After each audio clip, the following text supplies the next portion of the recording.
It's time to feel the rage. Welcome to Film Rage, where we talk movies in cinema, streaming, and classic films as well. Directors and actors beware, as you cannot hide from the rage. My name is Bryce, and I'm part of the Film Rage crew, which also includes Jim. Hey there, Jim. Hey, Bryce. Also, we have Murray, who's been in training for some new job or something. I think this is his 78th job this year. How are you going to do your taxes this year with all these different jobs, Merman? Are you going to get professional help? Taxes are easy when you make no money. So it'll be really easy. All combined, it must add up to millions. Must be like I was going to hit you up for a loan. All combined, maybe $50. What is going on? Yeah. Well, you need a raise. Well, I don't make Costco money, so. Yeah, neither do I. I don't know what that means. So with the introductions out of the way, let's rage on. Well, thanks to all been supporting us. If you love our independent podcast, please like, subscribe, share, and give us a 5-star rating on your listening platform. Or support us and join the Film Rage community by joining our membership at buymeacoffee.com/FilmRageYYC. If you cannot commit to a membership, you can still buy us movie rental and dare us to see a terrible film. And we will watch it if it played anywhere in the world. Now, let's get to raging. But first, here's a word from our sponsor.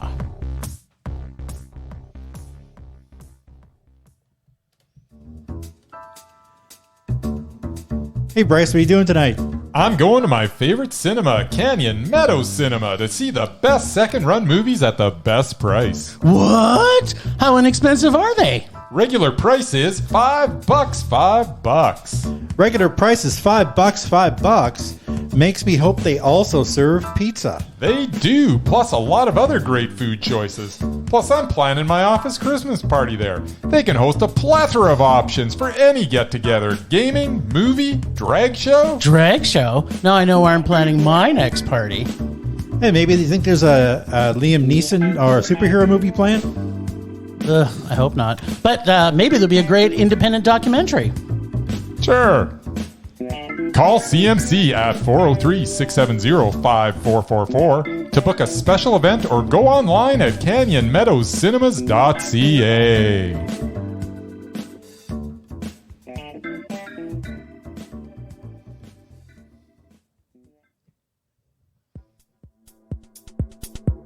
Oh, baby. Cinema, cinema, cinema, cinema, cinema, cinema, cinema, cinema, cinema, cinema, cinema, cinema, cinema. Yeah, you guys went to a lot of movies. We went to a stupid amount of movies. But That's the right word, stupid. stupid amount. I wish there was 7 more. Yes.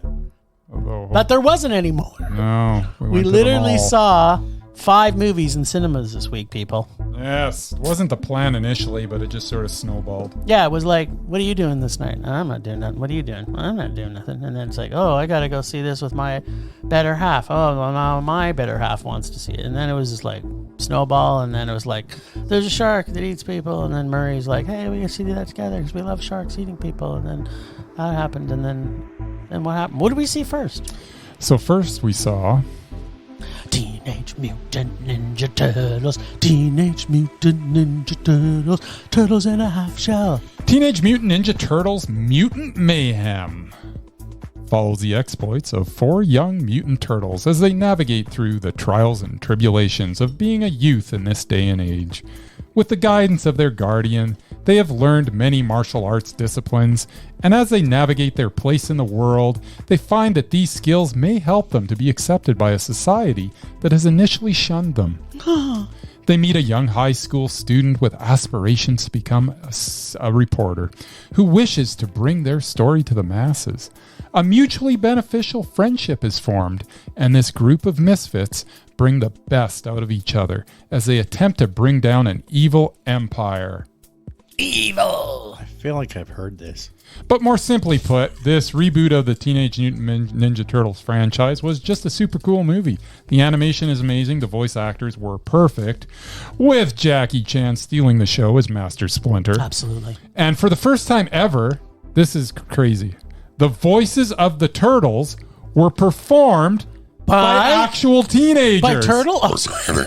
No, by turtles. real by turtles. actual teenagers. What? a novel concept. It's the weirdest concept. Having teenagers play teenagers. That's like brilliant. I know, it's like something It's we've not never like seen some before. 40-year-old dude doing Pretending to be a teenager. It's Yeah. crazy. This simple thing added so much more energy to the project than previous attempts. Simply fun from start to finish. Mutant Mayhem was Mondo. Oh, well, kids shows. Wow. All right, well,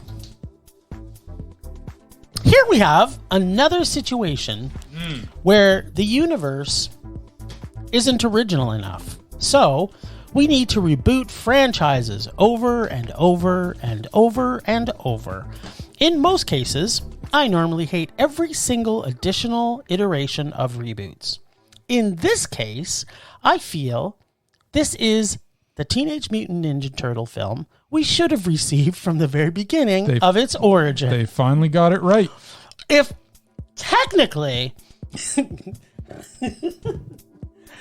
it had been there from the beginning of when the comic was written, I feel this is the version we should have seen.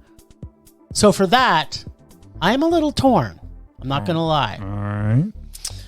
If this had been done back in 1984, I think this could have been done like this, but it would have had hand-drawn artwork, similar to what we might have seen in 1984 in anime films from the likes of, say, director Hayao Miyazaki's Nasaka of the Valley of the Wind. Although this film is not hand-drawn, it is fully computer-generated in a style which is that of concept sketch artistry, I think is what they're calling it. This raw, imperfect style to the artwork gives the feel that of original concept of the original comic. Not to say it looks like the original, but has the feel of taking us back to when it shows us the origin story of our turtles in a heartwarming, comedic, and very enjoyable reimagining of this beloved classic comic superhero franchise. Say that 5 times fast. No. The writing was quick and funny and had me smiling throughout this entire film. Yeah. The turtles are just as they should be. Yep. As Bryce has already said, teenagers. Yes. Wanting to have a good time, making mistakes, sneaking out when they aren't supposed to. And they're honing their skills to become ninja turtles. Yes. Not ninjas, but turtles that are also ninjas. Correct.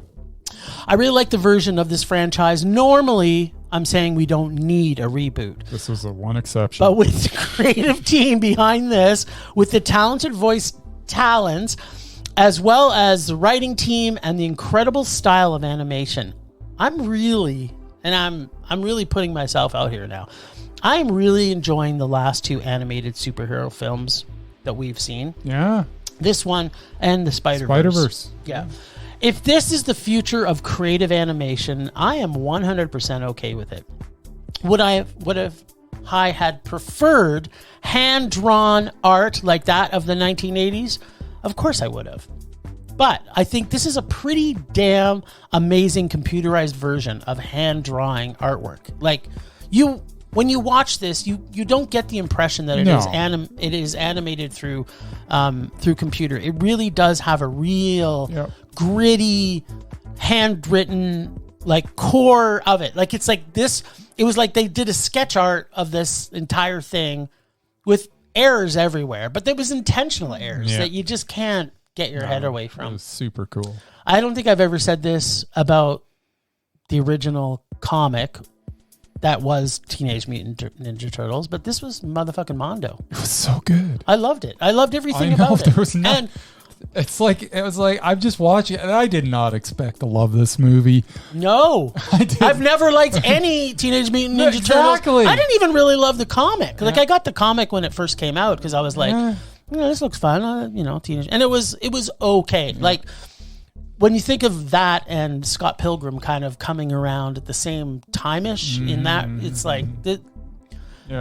but this was so well done. And to your point, I think the voice talents...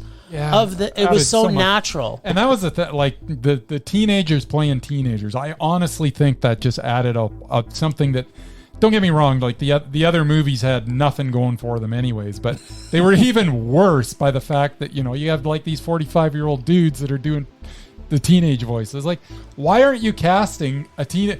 Because it gives it a different energy. Oh, yeah. It really does. Yeah, they have the camaraderie and the innocence that these characters bring.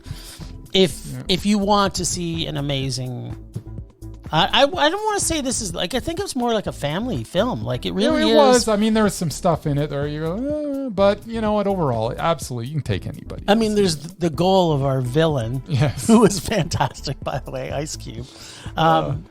Oh man, Master Splinter just trying to get his boys not to get milked, man. The milking machine. Yeah, the milking machine was just... It was all just so good. No.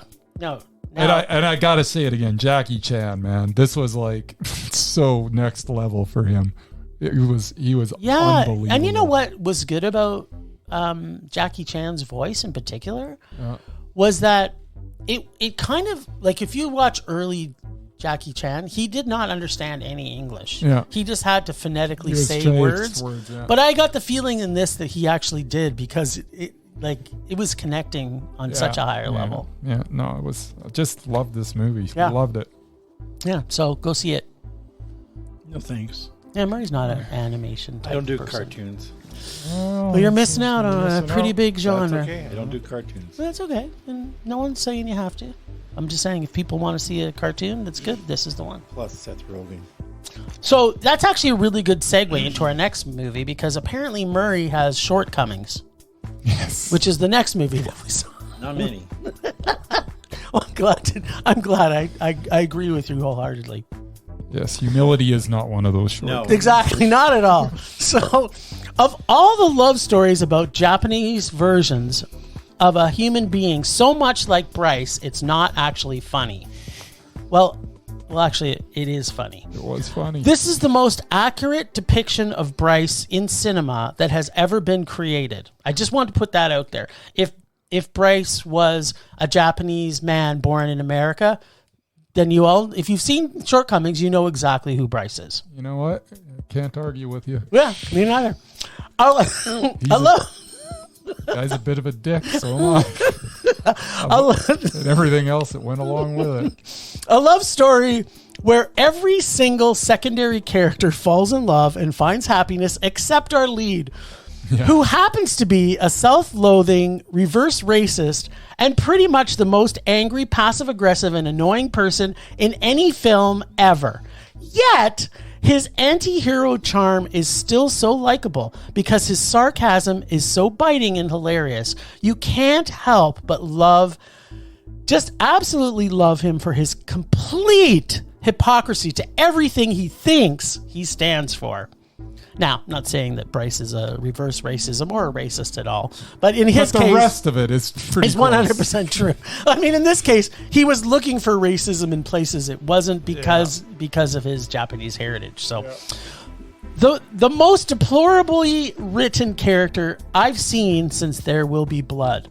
But goddamn, he was still cute, and the relationship he has with his best friend, played by Sherry Cola, and we couldn't remember her name, but we'd both seen her before. Sherry Cola as Alice, and our lead, who is played by Justin H. Min as Ben. This film is completely filled with misdirection. You think it's going to be a comedy. And, well, it actually is a comedy. And then you think it's going to be a romance, which it's not. At least not for our anti-villain, Ben. But it is a romance film.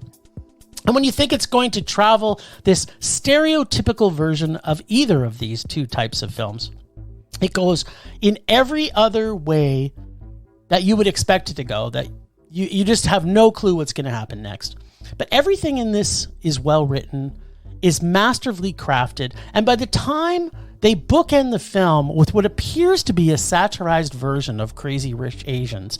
The humor and love and dread in this film as it unfolds is completely satisfying, and it's Mondo. And I have some unpacking that we got to do, but I don't know. Mur, did you get a chance to see Shortcomings?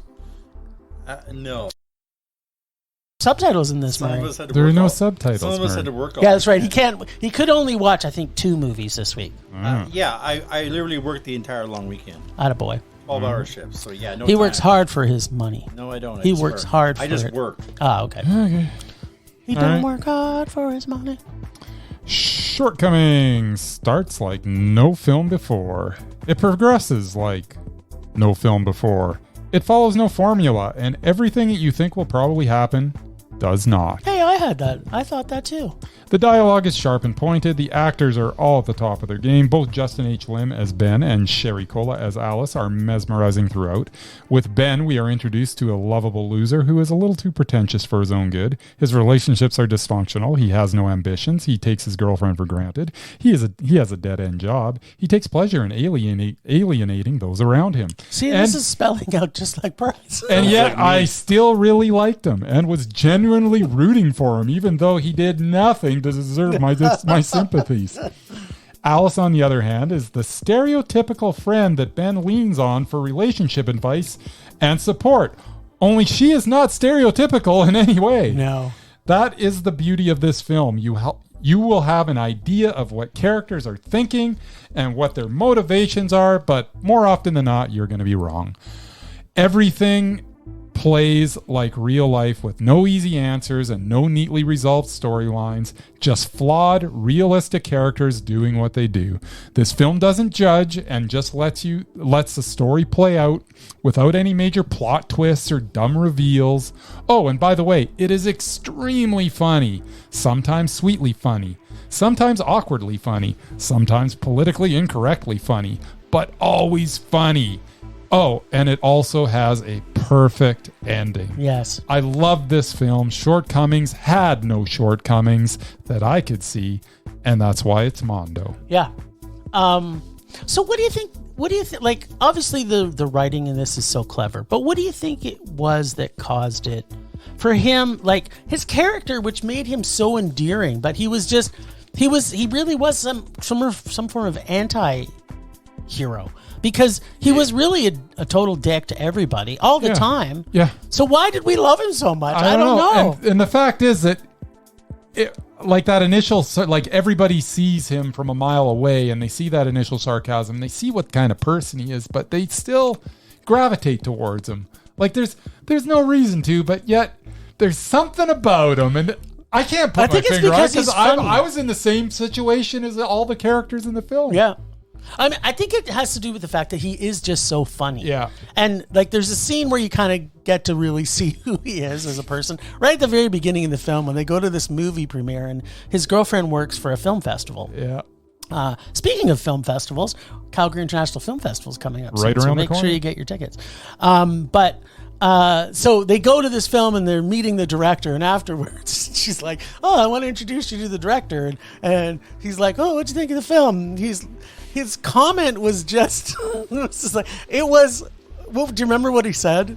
I don't remember exactly what it was. But it was basically something like it was epic, or it was an adventure, or something like completely. And then all the way home, he was dissing the movie the whole way, and that's what kind of started the first fight between the two of them. And you get to see kind of who he is as a person, which actually what cemented the fact that it was Bryce. Let's face it. Yeah, pretty much. Except Bryce would just avoid the question; he wouldn't have answered it. Would have said, But we both looked, Murray. We both looked at each other in the cinemas, and we looked at the screen. I pointed at him, and then I pointed at Bryce, and he went, shook his head. Yeah, that's me.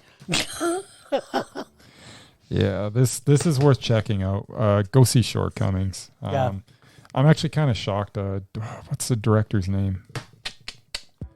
I didn't expect this from him. Long story short. What was? Do you remember something he'd done before? This is the first time he's directed anything, but he's a comedian and he's an actor, and you've seen him in a ton of stuff. Randall Park. Oh yeah, I like Randall Park. He's the guy from one of those Asian shows that was on TV. Yeah, he's in a ton of stuff. He was in that Seth Rogen film where he goes to Korea too. And he plays the Korean. Yeah. I love him. Yeah. So he gets comedy. And that's the thing. He gets comedy. I didn't expect this from him though. Like, this is just next level. This is next level because it's not only funny. It's like completely just biting and satirical, and it just like there's so many layers to what's going on in this. And I realized it was a superior script he was dealing with as well. But man, did he bring it to life. So this is actually based on a graphic novel. Yeah, I read that somewhere. Like what? This is based on a graphic novel by Adrian Tomin or Tomine. Yeah. Yeah. Oh, now I want to see this graphic novel. So there you go. But yeah, no, go check this out. Do yourself a favor. Yeah, and do us a favor. Put butts in seats. Butts in seats, especially to like good movies, unlike the next stock in thing Cineplex? we're gonna talk No, about. I wish I had. No, I don't want it. I wish I had any stock. I don't think cinema's gonna last another 10 years, but that's just me, unfortunately. But anyway, but you can change that, listeners. That's right. You can change it by going to the cinema. It doesn't have to be Barbenheimer weekend for you to go see things. Correct. Which leads us into the big ticket of the week, which the Mur is going to talk about right now. Oh, it's my turn now? Yeah, it is. All right, then. Well, finally we got to Could have been your turn at all those other ones, too. You could have chosen to not go to this one and go to one of those. I could have chosen to not go to work and make money. You could have done that. You could have skipped this movie and went to one of those good movies instead. That is true, but I have to say, only if you want rages from those last two. When I looked at our schedule before actually going to see any of them, the only one that I was excited to go to was the one that Murray's going to talk about right now. And I was not. Color me shocked again. I was just thinking while I was listening to you two ramble on about excellent cinema. I actually could have written down what your ratings were going to be for these 5 movies before the podcast even started.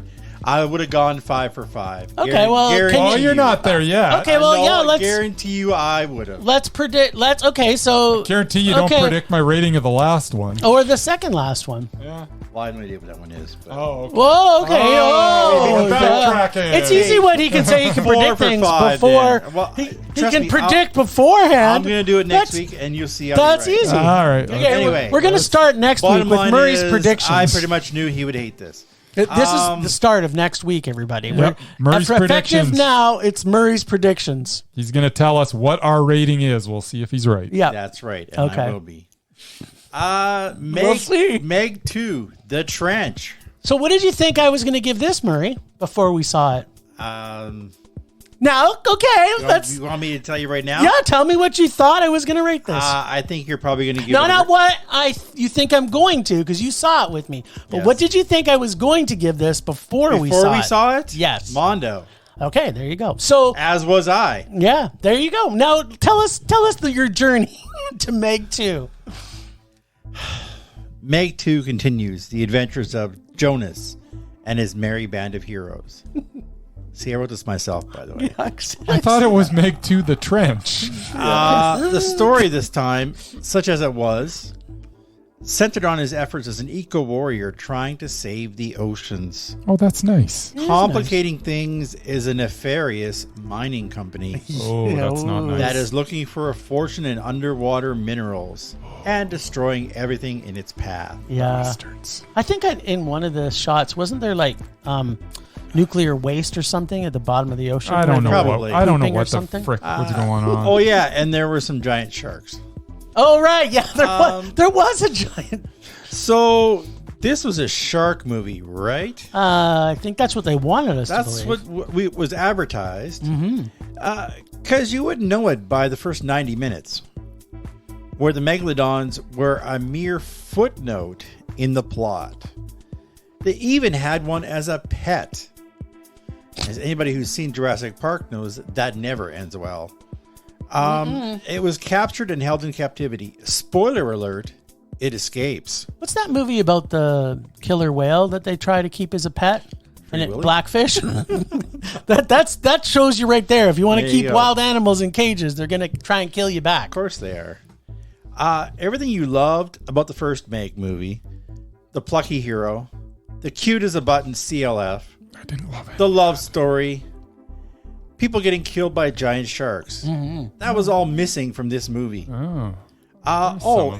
But they did bring back the annoying dog named Pippin, who incidentally was also the dog's name in Jaws. But it wasn't the same owner. It wasn't the same dog. Okay. No, the original dog was like I a would imagine lab that or a dog's retriever dead. or something. No, it was a little. This was a little shitty. It was a poodle. little rat-like thing. Yeah, no, the one in the Jaws movie was a big dog. Oh yeah, no. I it's- just mean Meg Oh, one. oh, It's yeah, not no, the it was same supposed. Pippin. No, it's the same Pippin. I don't think it is. Yeah, I think it is.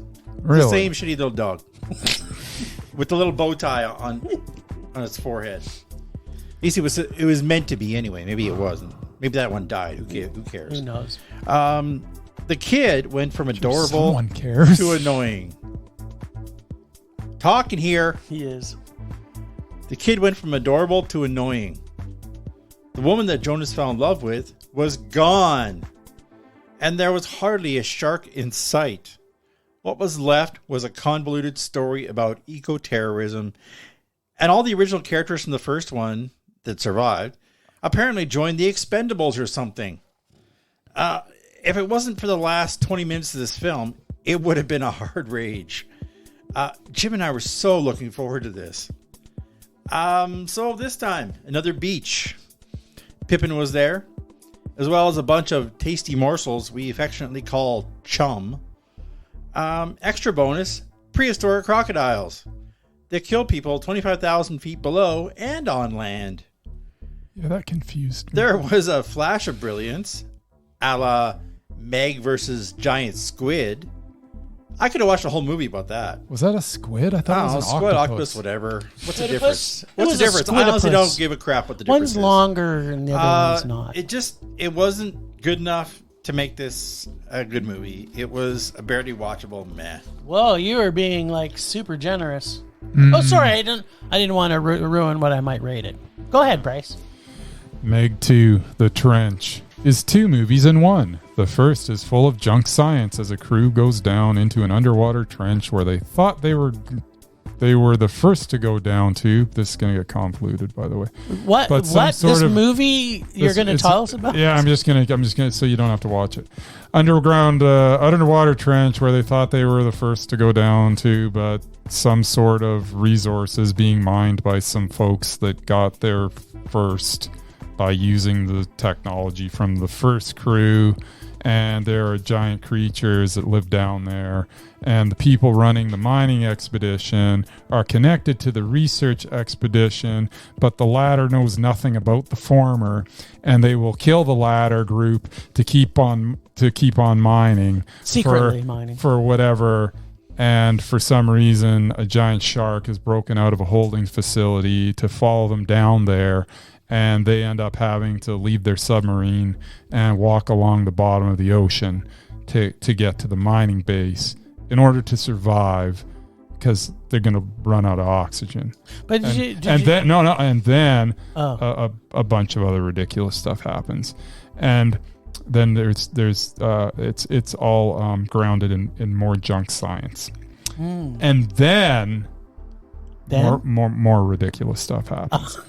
And they survive as everything explodes and they are chased by giant underwater creatures. Okay, so that was the first movie of the 2 movies that's in So it was this. like a regular movie and then a short, This kind of it was an like extended part short. 1. There should have been an intermission after that. I kind of agree. The second movie is also full of junk science and takes place at Fun Island, where giant sharks and an octopus-like creature attack the vacationers, but they're saved by Jason Statham as he utters clever dialogue like, "See you later, chum." Best line of the movie. This was supposed to be a fun summer blockbuster, but it was not fun in any way. And yes, the CGI was awful, but in no way was that the worst thing about this convoluted series of ridiculous occurrences. That weren't ridiculous enough, I suppose, as that can be fun. But this was not. This was a rage. Huh. I never saw that coming at all. Yeah, no, me neither. So, was this number 2? Yes. Of the Meg franchise? Oh, who cares? Yeah, I guess it was. Okay. But it was definitely number 2. Or the Greenpeace transporter visits the movie of the Abyss, then visits a James Bond villain's lair before landing in Jurassic Park on Fun Island. And I'm putting heavy quotes there because Fun Island did not seem very fun. It wasn't very fun. And it wasn't also very fun for me. Well, it has the absolute worst underwater filming in CGI, where you basically have no idea why or what is happening for the first half of the movie, because that's kind of, they're walking along the ocean for half the movie, I guess. Yes. I know Jonas. I usually like walking movies. I know, but you couldn't see what they were doing, and it was really dumb. I know Jonas, a.k.a. Jason Statham, was a superhero last film, but I don't seem to remember him being the transporter Goes to Sea, where he's an action kung fu star. In fact, I know that's not the case, and I will tell you a little bit of that in a minute. But apparently, this is what he was in this film. He went from being an underwater sea person, which I don't even think he had a title. He was just a guy who knows how to use scuba gear. And in this one, all the fun, and I'm putting heavy quotes there too, that was in the first one is sucked out of it, kind of like the air out of a scuba tank, until they seemingly remember that the movie last time was a partial comedy. So they all of a sudden try to put funny bits in it, like later in the movie. It's like, it's not funny at all for about the first hour and a half. And then they're like, you know what's missing here? We should probably put some funny one-liners and some other stuff that would make this funny. Right? That's what it kind of felt like to me. Oh, sure. So yeah, none of that was there. No, it was bad. Plus, the science of machinery and the science of biology with underwater sea creatures that can evolve to breathe air in a matter of seconds. Yeah, what's that? And lucky convenience fills every Why were they single walking? Why did they have feet? action scene. Every single action scene that happens in this has a lucky convenience factor happen. Everything. Every single thing. Because every single one of them should have been dead if based on what they were filming, but none of that happens. It was just like, you know what, they're going to die, but you know what, let's just change the camera angle, and then something falls on the monster, or you know, let's do this, and then oh look, the helicopter blade cuts a monster's arm off. And it was like it was like 65 almost, because if you remember 65 and how stupid it was kind of like, okay, let's just throw something else that was in there. 65 was so much better than this. Yeah, agreed. 65 had really good CGI. There was 2 funny bits that made me laugh out loud. Otherwise, this entire movie was a hot mess of a Fast and the Furious Goes to SeaWorld episode. And I'm saying is episode because it was almost like a TV show, because there was nothing really of any value here. Where I was angry that there wasn't really anyone eaten in the entire movie. I thought that was going to be what we were seeing. I thought we were going to go see a movie that had people getting eaten by sharks. The bad guys got eaten. Did they? I don't remember if they did. No, they did. I think they were squished by something. No, the evil woman got dragged away by the. Yeah, but you didn't get to see her get eaten. You just saw her get dragged away. She could have been mating with it for all I know. And the see you later chum, the guy got eaten by the shark. No, well, it was after he was dead. Like he was just eating chum at that point. Maybe that's what made the line funny. I don't know. The only person by the time this got to the end of the movie that I wanted to be eaten was Jason Statham for making this number 2 of a movie. Or in other words, a poop. Yes. Of a movie. I made the connection. Yeah. Or, as we might say on Film Rage, as a rage Yes. of a movie. So There was bad. so much bad in this. How did you get this to a man? Like that. The last 20 minutes. I Yeah, really but it enjoyed wasn't. It was. It was. I mean, the guy they're fueling up the chopper while it's in the air, and the guy jumped out of the chopper at the end in slow motion. I'm like, that shit makes me laugh. That was funny. That was the shit second makes part. me laugh. That's the second. That's what Because kept it was it from being a rage. Because it was the dumbest scene that I I've enjoyed ever the seen in last my 20 life. minutes. If it was a half-hour film, the last 30 minutes of the movie, it would have been a mondo for me. If the last 20 would've been minutes a of the movie rage. would have been an hour and a half movie, yeah. That's what I mean. No. Yeah, it just Meg versus the octopus could have been like a half-hour battle. I would have loved to see that. No. See, I went back and watched Meg 1 after seeing this. Uh-huh. And there was so many good things in Meg 1. I know Bryce is going to disagree.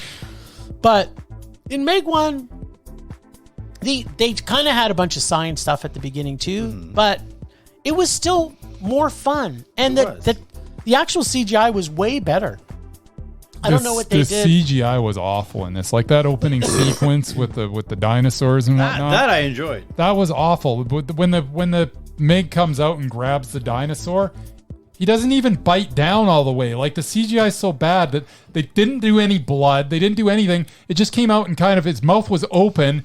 And they just took that image of the dinosaur and put it in his mouth, and the mouth didn't even really close. It was just so stupid. It looked awful. Yeah, this is not a movie to go see if you're expecting to see sharks eating people or blood. I mean, this isn't even a horror movie. I think it's just more of a. I don't know what it is. And I don't understand. Like, were they trying to make a point about Greenpeace? Because that point didn't come across either. There was no point. And there's the part. I mean, there's just so many pieces. But the things that got super ridiculous was those stupid creatures that could now swim. In case you guys missed it, What? It's rated PG. Yeah, well, That's the problem with the movie, Murray. That's what we're talking I'm about. not saying it was right. I'm just saying that's you're part of the- That's you're one expecting small blood, part. but it's a Yeah. PG movie. Yeah, but movies that sharks eat people shouldn't be rated PG, and they should be eating people. But the part where they're having to walk super slow to get to this, I don't know, facility that was built under there, which must have taken years to build. Like the entire, there's no way. The entire time it was built, it would have been longer than when the last movie was. Yeah. And the fact that they're walking, then all of a sudden they go, "Ooh, we're running out of air. We should probably run." I'm like, why the fuck weren't you running as soon as you knew that it was there? It was so bad. Every single science bit in it was terrible. Yeah, it was just not good. I really, really hated this movie. Yeah. And I loved the first one. I really did. So did I. Yeah. Don't see Okay. this movie. It's terrible. Yeah, Somebody that's good will. advice. Yeah, well, a lot of people did see it. Yeah. Like 200 million people went saw it. Well, it didn't do that well. Yeah, I don't know. This is. I guarantee it didn't take down Barbie. I didn't know. God no. I just don't understand why they tried to make it a superhero. Did it not action take film. down Oppenheimer? Isn't that what On I the said? first weekend it did, but whether it will take opening out weekend. Oppenheimer. Yeah, just opening weekend. Like last weekend, it did better Yeah, than it Oppenheimer. probably did better. Yeah, it's because Oppenheimer's been out for 8 and Well, 9, 10 no. days It before. took out Oppenheimer's first weekend. First weekend numbers. Yes, it didn't take out And Barbie's. that's an IMAX movie, which they charged double for. Yeah. FYI. Yeah, and is a million times better. FYI. 700 million In your times twisted better. opinion, maybe. In 100 billion times better. I almost raged about that one. Yeah, that's unfortunate. But you know what? If you like sharks eating people, go watch There you Jaws. There you go. That's all I want to say.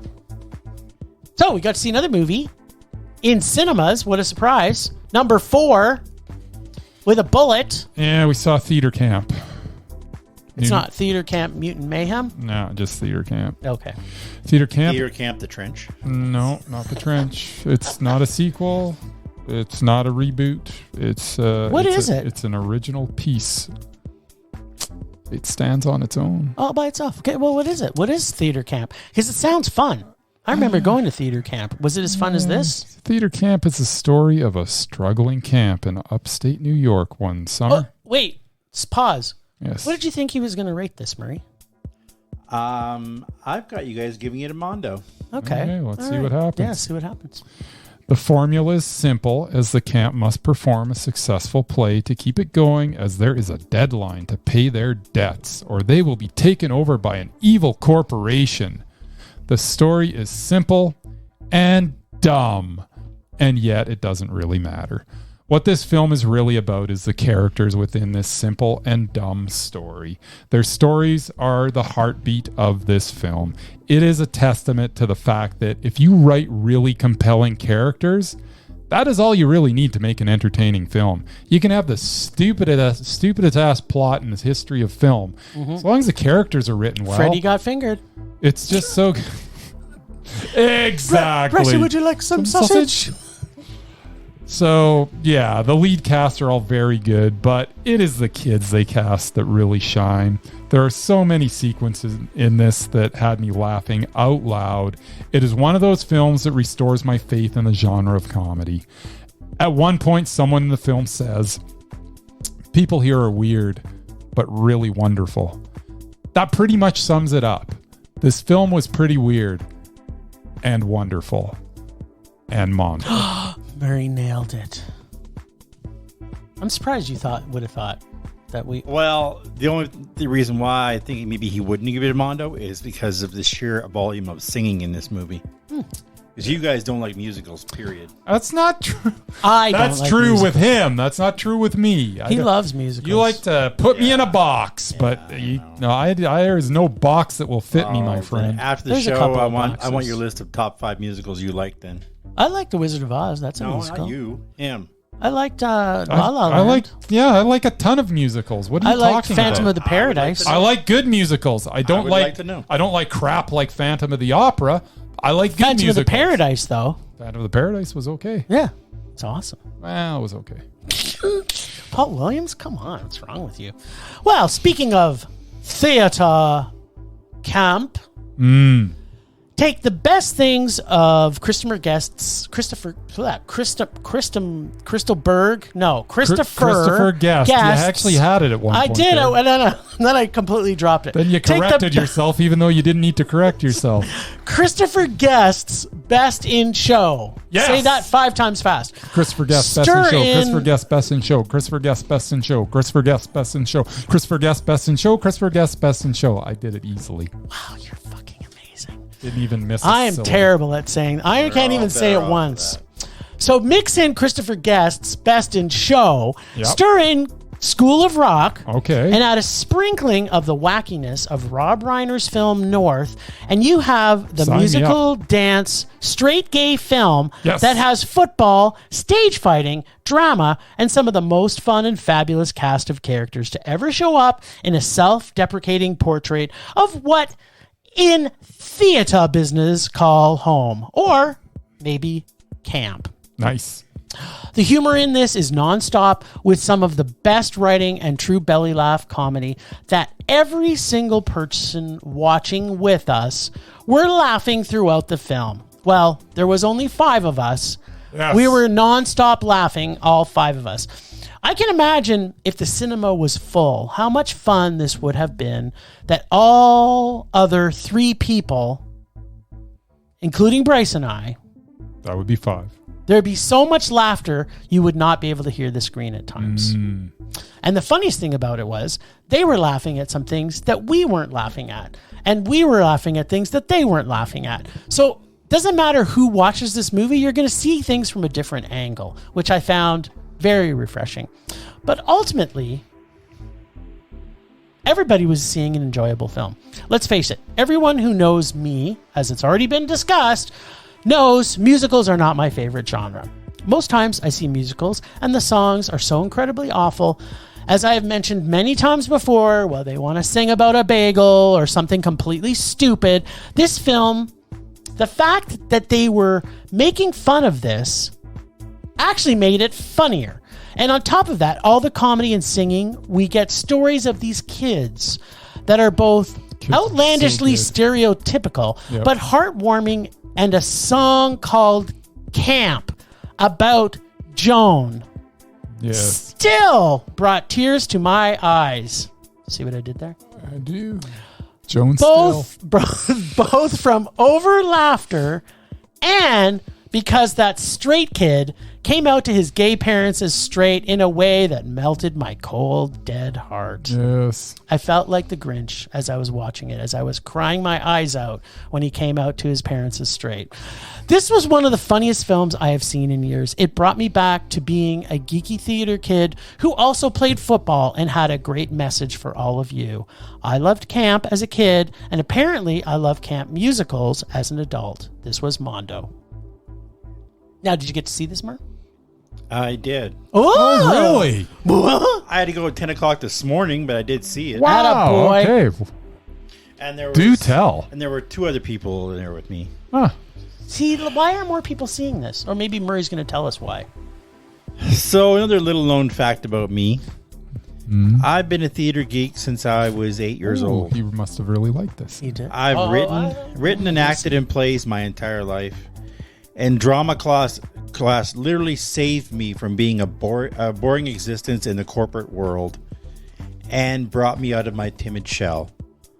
So I get it. I really do. I wish they had camps like this when I was a kid. I went to a camp like this as a kid. You're in Ontario or something. They didn't have them in Saskatchewan. I lived in Toronto. They didn't have them in Saskatchewan. Though performing in 4 different productions at the same time seems a bit much for a bunch of kids.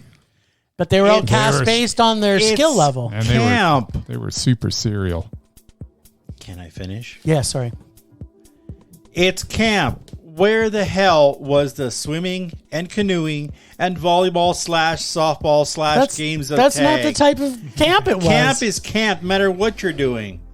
Football camp, you still have to like theater camp. Stuff. I didn't go swimming. I went to basketball camp, and all we did was play basketball. You didn't do any outdoor activities at theater camp. Not one. Well, we did outdoor acting in theater camp. You didn't play at all. No. We were playing. We were play acting. That would have sucked. This camp was what I did.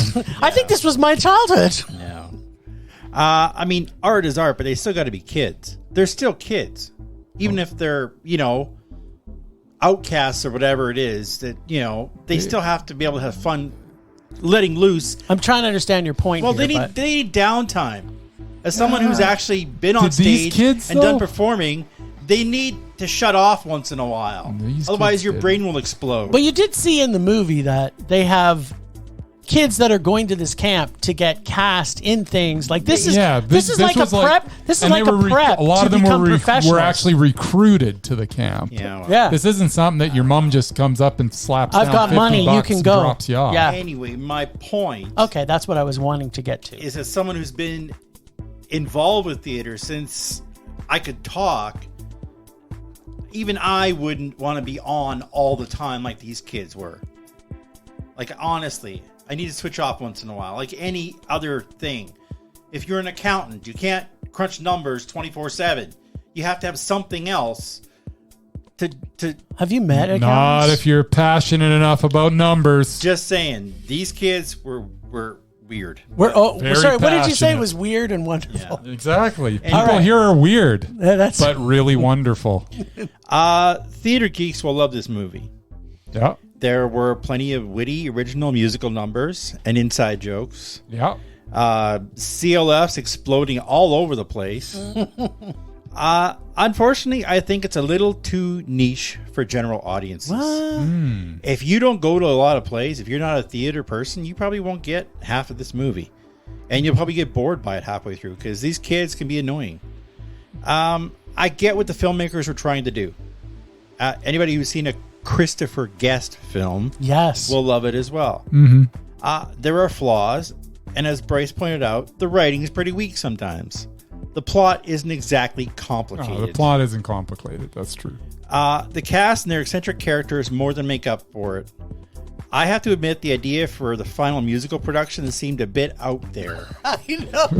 Like, whatever happened, like the classics. Like, the ones that everyone else did when they were going through school. But that's not what it was. Every year they wrote a new play. They wrote an original one every year. But they had 4 on the go. One of them was Cats, but thankfully we didn't get to see. But they had 4 different productions they were talking about. And this there was that many kids. This was the 4th one. Yep. Damned if I didn't have a few man tears during the final number. Nice.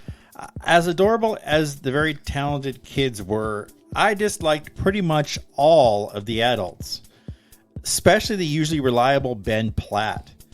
They took the sweetest, kindest character from the Pitch Perfect films and made him a pretentious jerk for like 95% of the movie. Yeah. Which I didn't like, because I liked him in the other movies. Like But you have to- he had a sweetness about him. When he's in the new movie, you have to imagine that he's that person. So if he plays No, someone it's- sweet that you like, now he has to play sweet for No, like the I didn't- rest of his career? No, but like- or you won't like him? Yeah, that's pretty much how it goes. Okay. But no, the thing is, like, I didn't like his attitude throughout the whole thing. Yes, no, I He's didn't either, there- but that's why he was He's there. there for the kids, and yeah, he was. He didn't have 100%. his- He's all about himself. He didn't have 100% all about himself. But he had a come to Jeebus moment. Yeah, sure. Right? I mean, that's what happened at the end. I don't know. Sorry, I just spoiled the ending, everybody. Anyway, he was kind of like Adam Devine, but in reverse. Who played the biggest jerk in the world in Pitch Perfect, but he's actually a nice guy for the most part. I don't even remember Pitch Perfect. I know you're trying then, not to. Then that's your fault. The doofus in charge, the guy with the lisp, with a hat that says brain dead, Nice. pretty much sums it up right there. I did have a lot of laugh out loud moments and some nostalgia from my childhood. I just didn't love everything about this film. Entertaining, toe tapping, meh. Okay. All right. Sorry, I just didn't love it. Toe tapping. No need to apologize. Yeah, no, I mean, hey. And I don't like a lot Own of it. If they had done Just own I'm it. sorry, but I thought this was Mondo. I know you did. See, that's what I wrote down. I'm not like apologizing. 15 minutes ago. I'm not apologizing for anything. I also thought this was Mondo. And wait, I don't apologize for anything, I think, you and don't. feel. Which is the way it should be. All right, so before we talk about the next film the last film we saw in I have cinemas, no idea what it is. it's called Ransomed, Sure. and it's a Korean action film. Murray, what did we rate it? I gave it a meh for you guys. Okay. All right. Just All a right. hunch. All right. Although I didn't know it was Korean at the time. So now that you know it's Korean, what should it be? You probably gave it a Mondo. There you go. You probably gave it a Mondo. I don't All know right. about him. All right. Interesting. Because he loves his Korean films, especially when they're action films. I love my Korean films. I don't necessarily love Korean action Hence films. the meh. Well, wait. Okay, Just so let me saying. tell you about Ransomed. Yeah, please do. I actually need to listen. All right. No, you don't listen. You just talk over everybody. No, I need to listen this time. Because it's about a Korean film. Yeah, well, you'll get to why I need to listen when I do Oh, my yeah, review. that's... I can tell you why he needs to, but let's just wait for that. All right. So, Ransomed, Korean period piece, biopic, action, political spy thriller. Huh. Where a Korean diplomat in the 80s is abducted for ransom. Okay, yeah. Because they think he's Japanese, but still ask for $5 million in ransom. Ransom, yeah. A hard-working but overlooked diplomat named Ming Jun, played by Ha Jung-woo, decides to take the ransom to Lebanon to rescue said ransomed original diplomat. Right. He conveniently jumps in the car with a Korean-born taxi driver. Right. See what I said there? Yeah, Convenient. Yeah. Who lives in Lebanon. Right. And then the craziness starts. First and foremost, you make a Korean drama, and it's usually 99 times out of 100, it's a Mondo. And they're usually the best dramas that you'll see that year. Make a Korean horror movie. Also, there's a 99 So good. times out of 100 chance that you make it, and it's going to be a Mondo. Absolutely. Make a Korean action film, Eee. and our odds of awesomeness go down proportionately Why is that? to the number of layered genres that are in said action film. In this one, we got Korean period piece, biopic, action, political spy thriller. So if you're doing the math, That's like 40. it's not putting a lot of hope there.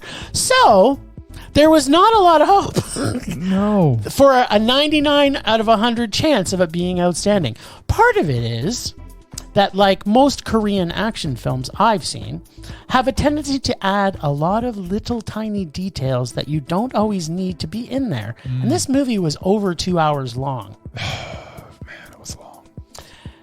Yeah. Although it didn't seem that long to me. But I'll get into that. Of course. And on top of... they fall into the same traps biopic period piece films have. They are overstuffed with scene after scene of things you know for a fact never happened to make it more exciting. I'm not saying as an action film I wasn't sort of liking the action side of it, but it was too long and too much detail and convenience be damned. Just telling an interesting, true political thriller. I mean, that could have been really, really, really, really, really, really, really good. I like the story they were kind of trying to tell. I just wished it was maybe 20 minutes of my life back. At a minimum 20 minutes of my life back on this. And not overly stuffed buddy road movie between our taxi driver and our GI man. It's a Korean film, and for that reason alone, I don't think they have the ability to make a truly terrible film. By American standards, this would have been a Mondo, but as I have higher standards for my love of Korean films, you still get a very low meh. It was almost a rage. Because I was entertained. Don't try and overstuff action films with Americanized ideas. Just stick to the Korean model of filmmaking. Make it awesome, make it original, and make it Mondo. Don't fill it full of Americanized crap, which is what this was. Right. So a lot of what you're saying there, it sounds kind of familiar. Yeah. But I pretty much slept through this whole movie. He did. He was snoring. I saw it in 3-minute segments as I floated in and out of consciousness. It was the third in a triple header, and my stamina was just not And there. now Bryce knows what it's like to be me. You make me go to 3 movies in one day, and the last Usually I'm one is a fine, but foreign film with Now subtitles. I got a puppy, and it's and killing you wonder me. why I fall asleep. This was full of subtitles too, Murray. That's what I mean. From what I Subtitles, saw, 11 o'clock at night, I'm sleeping right beside him. From what I saw, it was just another Korean action film that was probably kind of like the rest of them, just okay.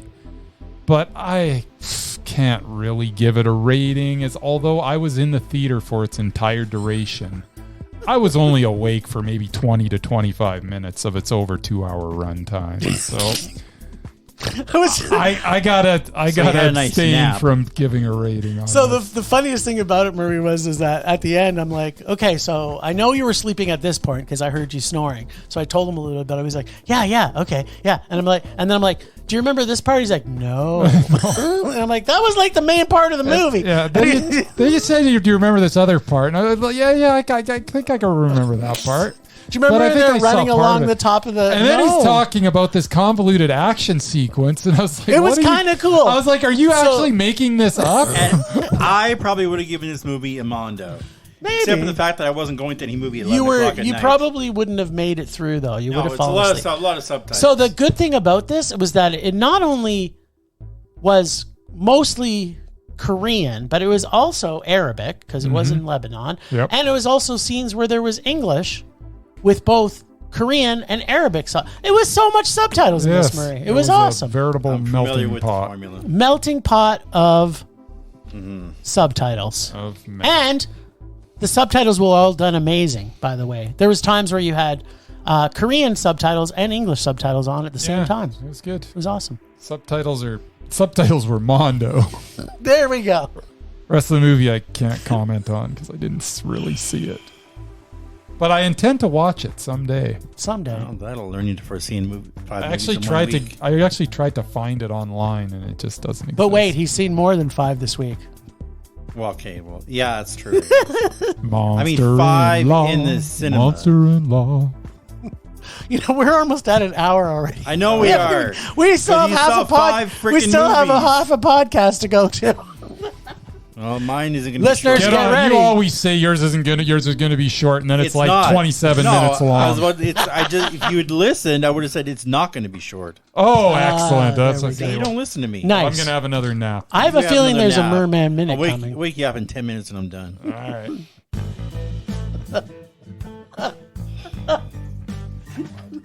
Get me out of this madhouse. Madhouse. It's time for me to throw some shade at the direction of the evil overlords at Disney. Oh, baby. Yeah, we've been doing that. Yeah, but I wasn't here last Pile week. on, I wasn't baby. here last week. Yes, get. And I am eternally grateful I didn't have to sit through Haunted Mansion. Yeah. Oh, Be God. thankful. I don't know if I could have made it through the Eddie Murphy one, but you take him out of the equation, and yeah, there's no way in hell I would have gone through it. No. I don't think I've ever watched the Eddie Murphy. Only It's reason why I really would have bad, seen it. too. You know Only why? reason why I would have seen it. Because it's a theme park ride movie. Yeah, which I'm not going to elaborate too much on. As people know by now, I'm not working in the film industry right now because Nope. of jerks like them and the ongoing strikes, plural. So it gives me an endless joygasm to announce that Disney is the big loser of the film industry in 2023. What? Disney owns the MCU, that's Marvel, Star Wars, Avatar, and a huge library of iconic classics. I'm Despite- sorry, why are they losing then? Despite this, Disney has several big box office failures, What? causing the company to lose an estimated $900 million across several underperforming movies. But didn't they make $3 billion on Avatar? That just made it all back up in one movie. Maybe James Cameron had an 80% cut of that. Who knows? Oh. First off, let's go Little Mermaid. I watched it last week. It's awful. It actually made a little over $560 million. However, it had a production budget of $250 million. That's still money. These budgets don't I don't know what they include spent it marketing on. or distribution, It looks awful. meaning that the break-even point is somewhere around 2.5 times the budget. Well, it wouldn't make a profit until it makes over $600 million in the box office. Plus, it sucked. Yes, it did. Next up, Elemental. It had one of Pixar's lowest grossing opening weekends in the company's history. It's literally. I the didn't dumbest even idea. realize it had been released. I thought it was still Exactly. coming out. It only made $29 million at the box office on opening weekend. Huh. It eventually made over $395 million, but it cost $200 million to make it.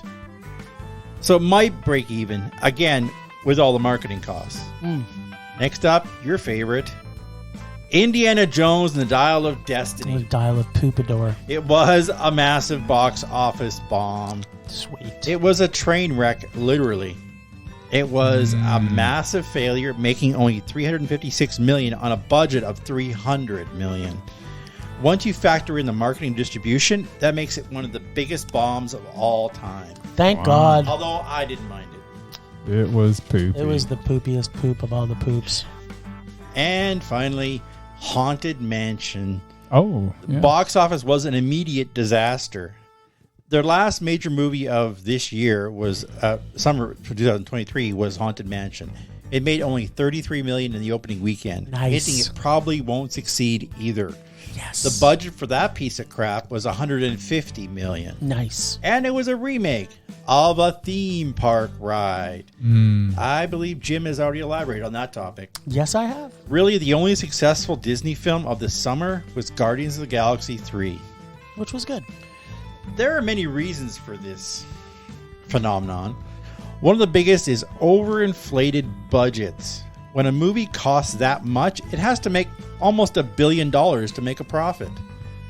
As well, viewers have soured on live action remakes. On top of that, summer 2023 has seen a ton of big budget films. Spider-Man Across the Spider-Verse, Transformers Rise of the Beast, Mission Impossible Dead Reckoning Part 1, Barbie, and Oppenheimer, just to name a few. Finally, the main reason for the box office failures and that giant rat and his cronies is most of their movies just aren't very good. maybe those high salary executives should concentrate less on making theme park / video game remakes and a little more on good movies. Just a thought. Yeah, what a thought. Kudos. That's a good list of crap. It is a list of crap. Well said. It's one of a million reasons why I hate Disney. Temperature rising. Vision blurring. Rage taking over.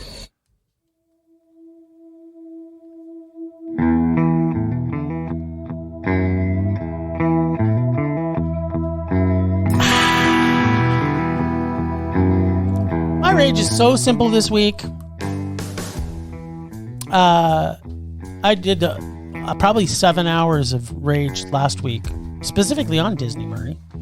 So that was well timed. Let's just keep that ball rolling. But this week, my rage is, if you're going to make a movie about anything that eats people, I want to see it eat some people. That's my rage. Simple.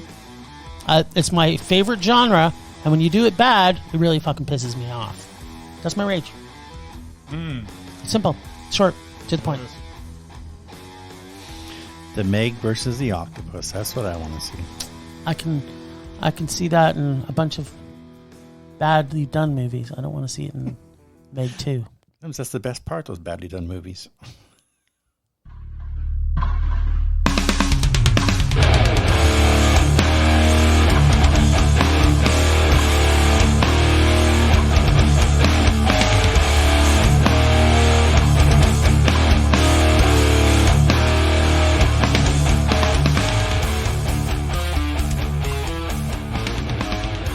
Summer blockbuster movies are my rage. Having to sit through crap like Mission Impossible and Indiana Jones and The Meg every summer is starting to wear on me.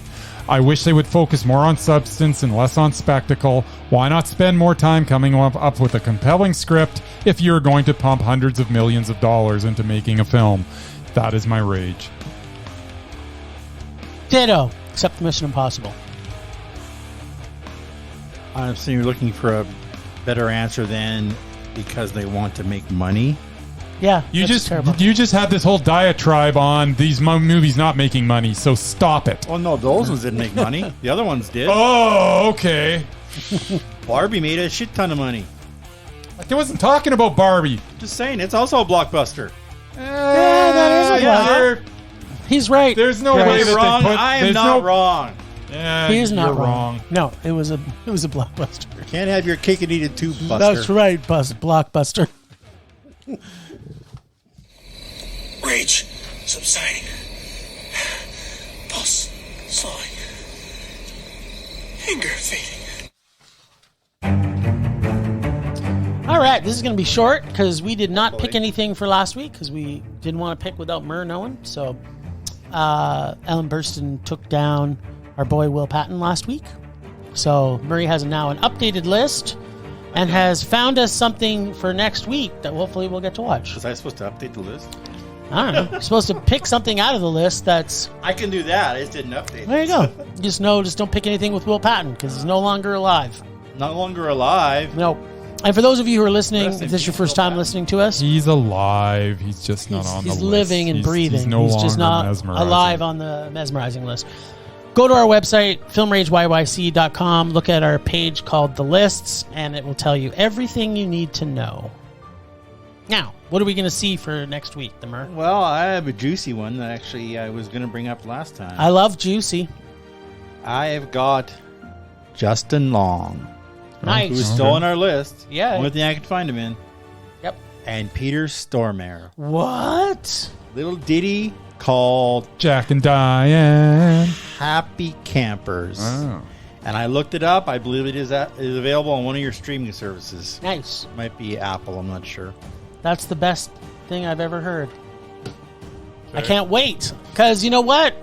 If Peter Stormare took down one of the greatest actors of all times... Justin Long? No, we don't know that yet. Who did she take out? He took out Tilda Swinton. So Did he really? if he was strong enough Yeah. to take down Tilda Swinton, I don't have a lot of hope for Justin Long, No. although Justin Long is pretty mesmerizing. He's He's got a certain charm about That's him. right. does. So I can't wait for this. I mean, if Stormare brings maybe his weakest game It's possible. and Justin brings his regular Justin, Yep. I think it's going to be a showdown. It might have been a young Justin. What's the matter? I think he was. You know, Viola wasn't that Davis young, was yeah. young once too, and she's still amazing at Oh, every believe me, single thing she's she up does. next. Awesome. Bring it on. Bring it on. Not doing us any harm.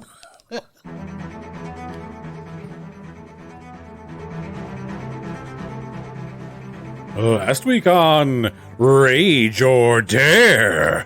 After the two idiots I've aligned myself with finally figured out what movie Bryce was dared to see, they settled on the 2005 film Monster-in-Law. This week, Jim gets to Casey or Casey. Ooh, I hope he chooses Casey. Now, let's check in with Bryce and see if this movie was the best choice for Jane Fonda to come out of retirement for. Or should she have waited for the upcoming Barbarella remake? Will Monster-in-Law be a J-Lo or a J-High? Let's find out. All right, then. Monster-in-Law stars Jennifer Lopez and Jane Fonda. The script brought Jane Fonda out of retirement as she had not been in a film for 15 years What? and decided to make this. Oh. Why would this be the film that brought her back to acting? Yeah. Why? I don't know. This was all kinds of terrible, but it also starred Wanda Sykes. The mesmerizing for life star proved why she has that title.